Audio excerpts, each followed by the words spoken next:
Ladies and gentlemen, welcome to a new episode of Last Cloudia. Today we are in the second half of the Slime Rerun collab. So let's go ahead and discuss what we have to see for this banner. Alright, so up front we have Dragonoid Milim Nava. Now also, once I'm done discussing the character and the paid gear, I will also be giving my final thoughts on the collab overall, and we'll go from there. So Milim is a dragon type. Stats, definitely the physical side. We got 1500 strength with 1200 defense. So that's kind of what you would expect. 7400 HP, which is a pretty large amount. And also those attribute resistances are pretty nice and spread across the board. The only thing that she's weak to is light, but everything else she's got some good defense. In terms of ailment resistances, they're all just resistances to stun, curse, and blind, and she's weak to illness. So that's a good thing to know. This is a dark physical damage character, so that's something to keep in mind. The way that this word is, they're all like dash forward type abilities, so I guess there'll be a little bit of closing the gap to get a hit from a distance to get in, to get, to hit some damage. That sounds pretty cool. And the traits is where we get into at least what we can expect from the character before we see the actual skills. So we start off with Destroyer. We have dark damage plus 40%, damage cap 10,000. When using special, use 20% of your max MP to boost damage. Damage cap. And then of course you have boost effect is based on the number of MP used. When at least 100 MP is used, your max damage will be 100%, and then the maximum damage cap will be 40k. So this is going to be, the way that it's reading, it looks like the higher your maximum MP, the higher your potential damage will be. And of course, I'm assuming the more often you do your special, the higher the damage could possibly be as well. So it's an interesting little build that you can do with her. And then you have Ancient and Demon Lore, which is continuous haste and speed effect. Very good start. Nullified Dragon Killer Slayer effect, so a PvP thing. When taking a combo attack, cut damage as hits increase, maximum 50% at 20. Effect calculated per enemy and resets when combo ends. So, okay, so she's resistance to combos. So that's an interesting little defensive mechanic. And then once we go into the actual skills here, we can see what she's made of. So she does have some stat boosts. We have attack up max, spirit, fighting spirit 5, and then resolve up 4. So not too bad. She even has a little bit of a crit package, which I highly appreciate. We have crit up 3, advanced aim vitals with proud force, and even on the defense side, we have royal armor, which lowers the chance of receiving a crit. Moving along, we have dragon mastery. So when unit has dragon type, physical attacks are effective against gods. So damage from gods minus 10% and special damage plus 20%. Basically, from what I'm reading here, she's more of a boss slayer and specifically gods. We also have human shield, which, when we see that, we think of a PvP thing, but there are certain content for PvE that this could apply to as well. We have auto brave and auto crit, very good autos to have for a character like this. We have awakened, we have pride 2, we have ardor, and then we have some element boosts. So we have dark high drive, dark mega drive, which is the one with damage cap, and then dark critical rise, since this is technically a crit based unit to some degree. We have Pose of Glory, we have Piercing, we have Shockwave 2, which I believe just ups your chance of doing Nullifying Guard. We have Ultimate Boost 2, so if your specials go up 30%. Giant Killing 2. Now this is the one that also has damage cap, again, specifically for bosses. We have Pesky Demon Lord, so physical attacks and special damage cap 5,000. So pretty interesting. We have Demon Lord's Aura, so dark physical attacks and special damage plus 30%. So we're really focusing on getting some damage, special damage high up, and boss damage. We have I Fate being controlled, so when you're recovering from a status element, get a physical damage plus 30% buff, which is okay. It says I'll play with you some more. This is whenever using special, boost special damage. Damage cap max is at 75%, damage cap 15,000. When used 3 times or more, resets each wave. So I guess the more you use your special, the higher the damage will be with damage cap and all. So this is the kind of character that seems to be playing two roles. One, she's a boss killer, and two, she's specifically supposed to be built for doing special damage, which I think is okay. We don't have a lot of characters that are good as far as when it comes to dealing with specials, so it's nice to see someone that has something different. We also have you look entertaining. When attacking an enemy with more HP than a unit, physical attacks and special damage plus 20%. Again, we're boosting that damage, which is very important, by the way. I'll explain why in a minute. And then that won't work. Chance to nullify long range physical attack damage taken, which is also kind of interesting, not something we see very often. Okay, so those are her skills, and overall, I think this is a very interesting character. I can already see some people probably not liking the way that she's built because of some conditional stuff and a lot of stuff that's specifically about specials. Most people want, your skills to be your bread and butter to do lots of, damage as fast as possible. But this character is more meant to be dealing with special related damage to bosses and stuff like that. So this is going to be different. People are not going to be used to her, not used to how to play her the way that it's intended. And so some people are going to have mixed feelings. But yeah, the reason that it's important that the damage for special specifically is rising because most characters in this game, and I mean like 90% of the characters in this game, can't do damage for crap when it comes to specials. There are very, very few exceptions, but this is going to be one of those characters that is the exception where she can deal a significant amount of damage. I would also recommend doing ultimate boost 1 and 3 if you have it, just to kind of up that damage if you're going to go for that kind of a build, which I believe is the way it was intended. But overall, I think she's going to be a fun unit. So if you're fortunate enough to get her, assuming you can build it properly, I think you'll have a good time with her. She's a fun character. I'll just say it like that.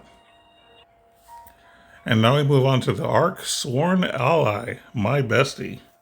So as far as the Arc trait is concerned, if this is for dragon types only, you get a strength plus 25%. And then also, while moving on, you have when a party member other than the unit is revived, revive the unit once per wave. Okay. The wording seems weird, so I don't know really what that's supposed to mean. All attribute damage taken minus 10%. When another ally unit is equipped with this arc, damage cap 1000. Okay, seems kind of weird the way this is worded, so I'm not even going to try to explain what it's like. It just feels weird as far as the arc trait. Alright, so let's take a look at what you can learn. So we have Fast Brave, we have Claw Boost, which is something I don't think we've ever had, so that's pretty good. We have Shockwave, we have Unbroken Promise. So when reviving an ally with unit's active skills, restore unit's MP plus 30 and SAT 15 seconds once per wave. That's kind of cool. I kind of like it. It's different. It's not expensive either. It's interesting. And then we have Dragon Geyser, which I love seeing geysers. So magical attacks are effective against dragons. So that's always good to see. And then finally, we have Besties. If one other ally also has Bestie equipped, physical and magic attack damage plus 15%. For 5SC, that's actually pretty good. Because depending on, the content you're trying to do, sometimes when you're building your team, you're doing really like 1 or 2 physical DPS, so you only need 2 people to have this. And you have like your tank or your healer or whatever. So, with the 2 people that are dealing the most damage, this will be really good, like for your physical damage character and your magic damage character. So I kind of like it. I think for 5SC, I think it's actually not bad. I think it's actually pretty good. I think that's the thing I like the most about this. Let's take a look at the Ether reward. We have Rimmeru's Vessel. So this is an accessory with basically a stat accessory. Look at that. We have 30 across the board between strength and MP, defense, and mind, and then 300 HP. So that's interesting. And then when HP hits 0, auto revive and slightly recover HP once per wave. I think it's interesting. I kind of like it. Anytime you get an auto revive and then full stats across the board, that's pretty cool. Now, we don't have any resistances, but that's okay because, like I said, you're getting a bonus to all stats. Even if the bonuses is not super high, the fact that you're getting them on every single stat is just kind of cool. So I think it's pretty cool. I like it. I like it. Overall, I think it's pretty good. But overall, I say the arc is okay. Again, there's like 2 skills that I really like, which is Bestie and Dragon Geyser. Those are the 2 that I like the most. The other ones are actually not bad either, but those are the two I like the most. And then the Arc Ether Roar is pretty good too. The only thing that I'm kind of not a fan of is the Arc Tray, only because it's the way it's worded. I kind of don't get it, so that's why I'm like, I don't know. But outside of that, it's actually not a terrible arc. All right, so let's check out our paid gear. We're going to start with the weapon. This is Demon Sword Tenma. So this is a dark attribute sword, strength of 268, MP of 25, which I like the fact that there's MP on it because, you know, she needs the much MP as she can get. Critical damage cap 1500. Dark attack crit rate plus 5%. Chance for specials to deal critical damage. So this is interesting, you know, getting damage cap based off of crit. I'm sure there's a lot of people out there that's not going to like this because, you know, we like to see just flat damage caps, not conditionals. The only criticism that I have in regards to this is that I wish that the damage cap was a little higher. Because crit is not necessarily guaranteed, I think that if you're fortunate enough to build it to where you're fortunate enough to crit, it should be a little higher. Like if it said 2K or more, I feel a lot better about it. But 1500 does seem kind of low for a conditional. But crit, I guess, is something that can happen a lot. Because, I mean, I do build crit-based units because they're actually kind of my favorites to some degree. And I am able to, I'd say, for the most of my hits can do critical damage. So, I mean, the 1500 is still okay. But I feel like with a lot of the older characters, we've been already getting, like, 1500 or 3000, 1500 to 3000 damage cap without conditions. So the fact that we're getting a lower damage cap for conditional cap raise, I don't know. I don't like that design. I think the damage cap should have been higher. Now that I think about it, I think it should have been at least 3K instead of 2K. That's my main criticism. Other than that, I think it's actually all right. You know, I mean, this is literally a crit sword, is what it boils down to. So, you know, it kind of fits pretty well. And then letting your specials be able to crit is okay too, because this is really a special type character anyway. So I think it's fine. Better to deal more damage if you're not able to cap. Let's take a look at the other item. We have Milim's battle gear. So this is a cloth, which is going to turn off 99% of the community because we know what everybody likes. But we'll move on from that. We have MP plus 100, which is pretty good actually. Defense 226 and Mind 66. We have Dark Attack damage cap 3000. So we're getting more damage cap, which is cool. That's what the sword should have been, but we'll move on from that. Battle start special gauge plus 15%. Chance to nullify damage taken. And then we have some resistances here. We actually have plus 20 resistance to light, which will help with her weakness. And she also gets resistance to illness, which will also help with her weakness. She'll still not be at like 0. I mean, she's still going to be in the minus, but just not as bad. So the thing about this item is, first off, I know that most people are going to automatically skip it because it's a cloth. 99% of people play dual wield. That's just what it is. However, one way to look at it, if you're willing to look outside the box, this is a special base character, right? Like if you're building her the way that her design is intended, she's supposed to be able to do damage. The important thing about this particular piece of clothing is that it says battle start special gauge plus 15%. That means that you're already starting off that much closer to being able to do your first special. Now, what I wish this cloth had was maybe a special gauge speed increase, you know, lowering it by say 25% or maybe even 50%.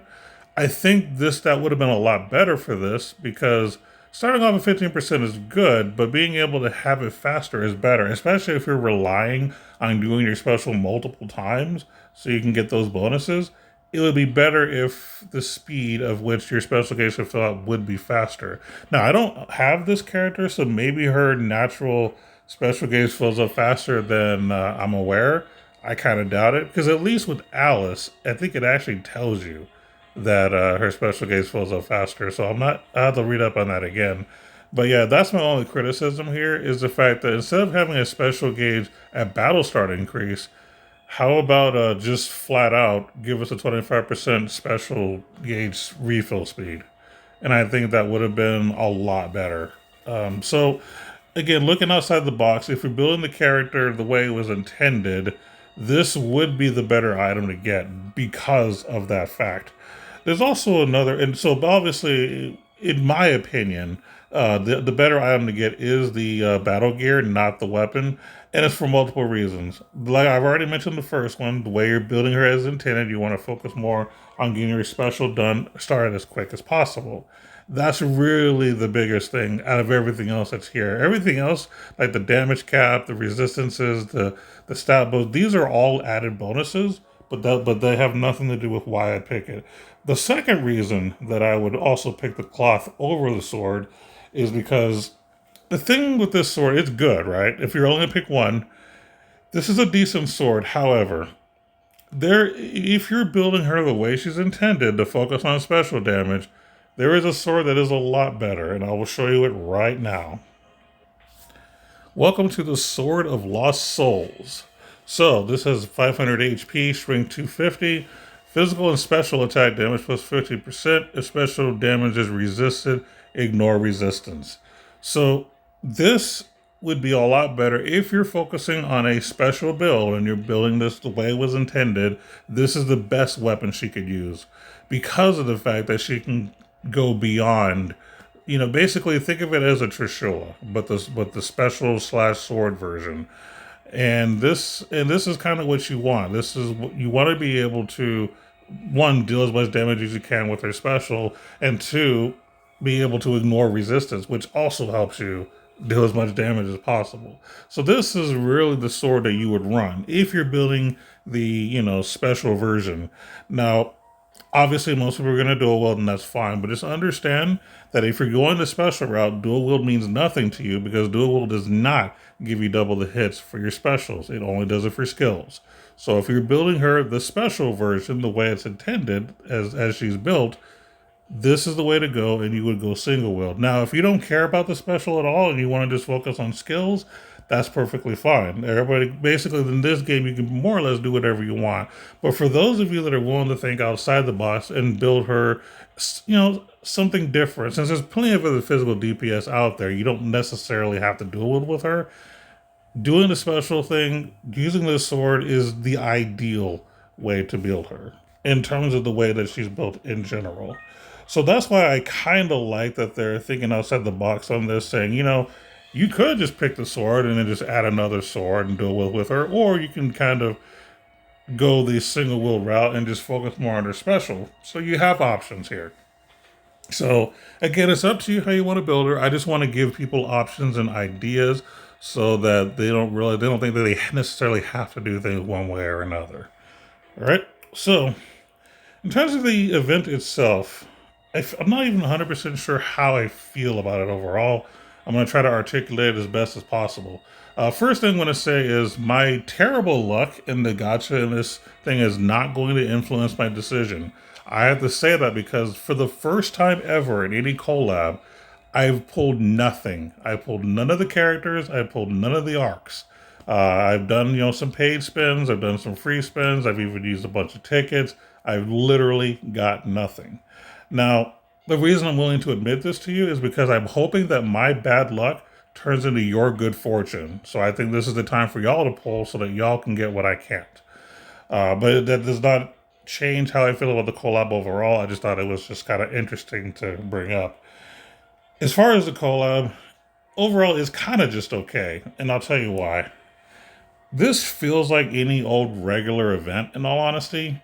It's just like imagine a DOH thing where you just do a few levels and you're kind of doing mission rewards. That's really what this feels like. It doesn't seem like there's really much to this, in all honesty. Now, granted, you do have a high difficulty challenge, but you also get that with regular events, right? You also have a slay thing. The slaying a monster thing, that's something that we typically see in collab, so I'll give them that. But the issue with the slay reward scenario is that, at least for week one, it was hard for us to really get any resources, so most people aren't even able to really take advantage of the trading space at all. Now, I know that supposedly during the update, they're supposed to make some changes and make things a little bit different. And I haven't really been spending most of my resources just because, I wasn't sure what they were going to give us for the update, so I kind of waited and hoarded a bit. Actually, I'll do a couple of spins just to see if I get fortunate enough while I'm recording. I'll at least do that for you guys. But anyway, um, as far as the event in general, if I'm going to give it a scale of 1 to 5, I'm going to give it a 3. So obviously, the Attack on Titan one has been the better one this year so far, and this one feels a little bit rushed only because this came about a month after Attack on Titan. So that was a bit of a thing where a lot of us might not have been ready as far as saving up crystals to be able to do stuff. So it was a little weird, a little bit of a tight squeeze, and the event in general doesn't really feel like anything special. It's, you're not getting any story. That's just not a thing anymore. So we just have to get used to it. You're just kind of doing the same old levels over and over and then slaying a boss. Now, again, the boss slaying thing I think is a good concept in general.